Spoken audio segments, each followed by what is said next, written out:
Hello guys, this is Trilok, I'm a dietitian. In the last video, we discussed high blood pressure and nutritional strategies.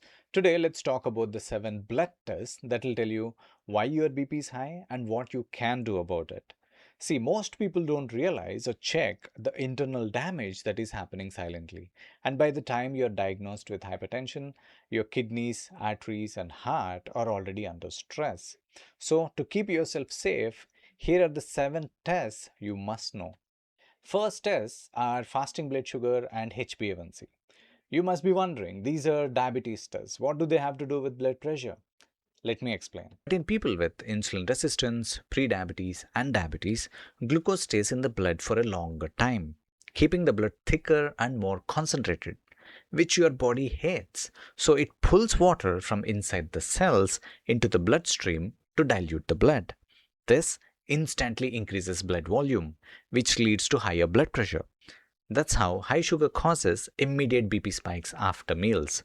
To control this, your plate must have high fiber, 15 to 20 grams of protein per meal, and slow digesting carbohydrates mentioned here.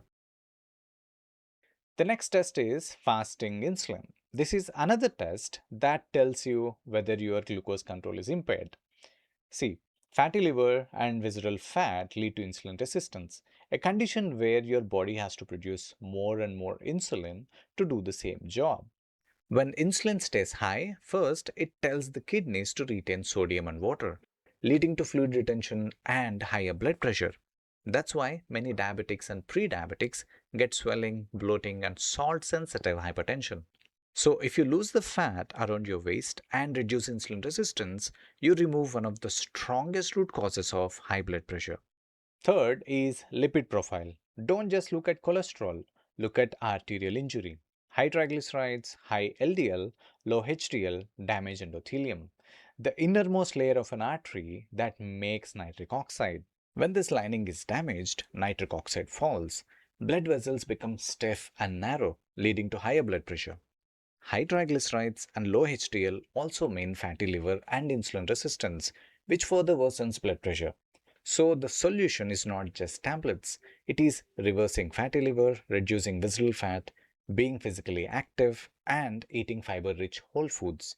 Avoid refined carbohydrates and ultra-processed fats because that is what drives abnormal lipids and high blood pressure.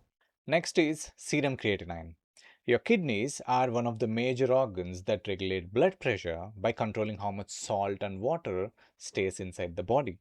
If serum creatinine is above 1.3 or eGFR is below 90, it indicates that the kidneys are not filtering properly. With poor filtering, sodium is retained and water goes wherever sodium is, so blood volume increases and blood pressure rises. That's why high blood pressure and kidney disease always go together. What can you do? Do not overload on animal protein, especially from red meat and processed meat. Eat more vegetables rich in potassium and antioxidants like broccoli, bell peppers, gourds, and leafy greens. Stay well hydrated. Don't force excess water. And if your creatinine consistently stays above 1.3 or your eGFR keeps falling, you must see a nephrologist. Next test is potassium. It is one of the most important minerals for blood pressure control. It helps the kidneys flush out excess sodium, relaxes blood vessels, and protects kidney function. When potassium is low, blood pressure often becomes salt sensitive and resistant to medication. That's why people with hypertension need to ensure their potassium levels are within the healthy range. Potassium rich foods like vegetables, fruits, and legumes can help. But if you have kidney disease or reduced eGFR, you must consult your nephrologist before making any changes to potassium or salt intake. Next blood test is C-reactive protein. It is a blood test that shows inflammation inside your arteries.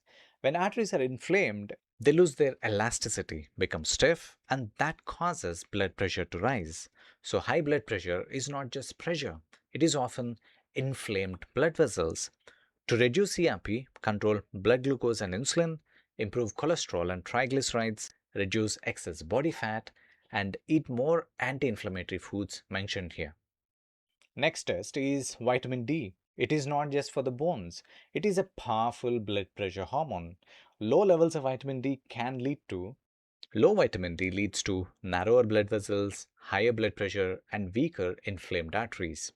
We know that sunlight helps our bodies make vitamin D, but the effective time for vitamin D production is between 10:30 a.m. and 2:30 p.m., which is a busy time for most people. If your levels are low, vitamin D supplementation under your doctor's advice becomes important to protect your blood vessels and to control blood pressure. One blood test that I almost forgot was uric acid. Most people think that uric acid is only about gout, but in reality, it is one of the strongest hidden drivers of high blood pressure. High uric acid damages the kidney's salt handling system, so sodium and water are retained, which rises blood pressure. What rises uric acid the most? It is the sugar and fructose from soft drinks, fruit juices, sweets, honey, and processed foods. So, if your uric acid is high, you don't just have a gout risk, you have a blood pressure problem that must be fixed. So, make sure these tests are part of your routine blood work and work with your doctor and a dietitian to bring back these numbers into a healthy range. Remember, when these parameters improve, your blood pressure improves at the root level, not just on the BP machine. I hope this video was helpful. Please give it a like, share it with someone who's struggling with high blood pressure. Thank you for watching Nutritional Perspective. I'll see you in the next video.